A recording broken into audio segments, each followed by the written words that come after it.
Fifth exclusive వార్త కేంద్ర ఎన్నికల సంఘం ఎస్ఐఆర్ ఫేజ్ 3 ప్రకటించింది. ఏపీ, తెలంగాణ సహా 16 రాష్ట్రాలు 3 కేంద్రపాలిత ప్రాంతాల్లోనూ త్వరలో 3వ దశ ఎస్ఐఆర్ ప్రక్రియ మొదలు కానుంది. ఏపీలో జూన్ 15 నుంచి జూలై 14 వరకు, తెలంగాణలో జూన్ 25 నుంచి జూలై 24 వరకు ఎస్ఐఆర్ ప్రక్రియ జరుగుతుందని కేంద్ర ఎన్నికల సంఘం ప్రకటించింది. హిమాచల్ ప్రదేశ్, జమ్మూ కాశ్మీర్, లడాక్ మినహా మిగిలిన రాష్ట్రాల్లో ఎస్ఐఆర్ ప్రక్రియ జరుగుతుంది.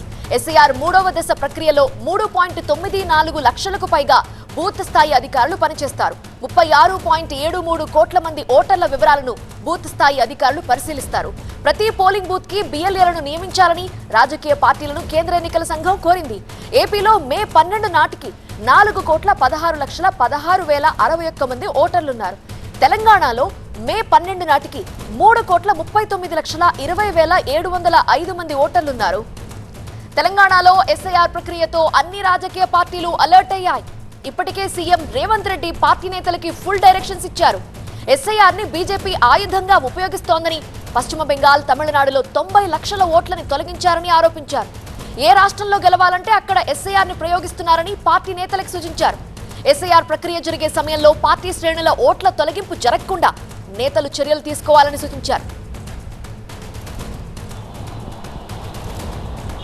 మరిన్ని వివరాల అంశానికి మా ప్రతినిధి విద్యాసాగర్ లైవ్ లో సిద్ధంగా ఉన్నారు. విద్యాసాగర్, ఎస్ఐఆర్ 3rd ఫేజ్ కి రంగం సిద్ధమైన నేపథ్యంలో తెలంగాణలో పార్టీలు వ్యతిరేకిస్తున్నాయి. మరి బీజేపీ ఏమంటోంది? ఎస్ఐఆర్ ప్రక్రియతోటి ఓటర్ల జాబితా ప్రక్షాళన జరుగుతుంది. ఎందుకంటే డూప్లికేట్ ఓట్లు, అదేవిధంగా గతంలో మరణించిన వారి ఓట్లు కూడా ఉన్నాయి కాబట్టి వాటిని తొలగించే ప్రక్రియగానే దీన్ని చూడాలంటూ బీజేపీ చెబుతుంది. దేశవ్యాప్తంగా కూడా 3వ ఫేజ్కి సంబంధించిన ఎస్ఐఆర్ ప్రక్రియను ఎన్నికల సంఘం ప్రకటించింది. ముఖ్యంగా 16 రాష్ట్రాలు, 3 కేంద్రపాలిత ప్రాంతాల్లో జరగబోయేటువంటి ఈ ప్రక్రియ ఒక్కొక్క రాష్ట్రంలో 3 నెలల పాటు ఎస్ఐఆర్ ప్రక్రియ జరిగిపోతుంది. ఈ స్పెషల్ ఇంటెన్సివ్ రివిజన్లో ఎక్కడైతే డూప్లికేట్లు ఓట్లు ఉంటాయో ఒక్కొక్క నియోజకవర్గంతో పాటు వారు సిటీలో కావచ్చు 4-5 ఓట్లు కలిగి ఉన్నారన్నటువంటి ఆరోపణల నేపథ్యంలో ఈ స్పెషల్ ఇంటెన్సివ్ రివిజన్ ఇప్పటికే దేశంలో 2 దఫాలుగా నిర్వహించినటువంటి ఎన్నికల సంఘం మిగిలిన రాష్ట్రాల్లో జమ్మూ కాశ్మీర్, హిమాచల్ ప్రదేశ్, లద్దాఖ్ ఈ 3 కాకుండా మిగిలిన అన్ని రాష్ట్రాలని కూడా ఇప్పుడు ఈ 3వ ఫేజ్లో కవర్ చేయబోతుంది. ముఖ్యంగా తెలుగు రాష్ట్రాలకు సంబంధించి తెలంగాణ, ఏపీలో కూడా జరగబోతుంది. మే నుంచి ఏపీలో ఈ నెల 15 నుంచి జరగబోతుంటే నెక్స్ట్ జూన్ నుంచి కూడా తెలంగాణలో జరగబోతుంది. ఇప్పటికే తెలంగాణలోని రాజకీయ పార్టీలన్నింటినీ కూడా దీనికి సిద్ధమయ్యాయి. ఇప్పటికే ఆయా పార్టీలకు సంబంధించి కూడా బూత్ లెవెల్ ఏజెంట్లను అప్రమత్తం చేశారు. దేశవ్యాప్తంగా కూడా 3వ ఫేజ్కి సంబంధించి దాదాపు 4 లక్షల మంది బూత్ లెవెల్ ఆఫీసర్లతోటి ఈ యొక్క ఎస్ఆర్ ప్రక్రియకు ఎన్నికల సంఘం సిద్ధమైనటువంటి వేళ ఆయా పార్టీలు తమకు సంబంధించినటువంటి పోలింగ్ బూత్ ఏజెంట్లు ఎవరైతే ఉంటారో వారంతా కూడా నిశ్చితంగా పరిగణించాలి.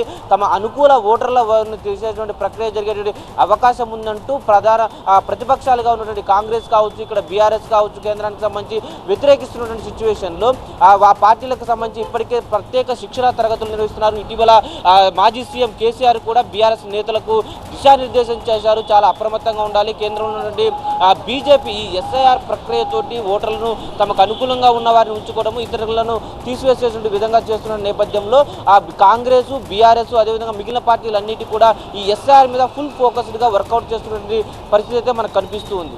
Right Vidyasagar, thank you.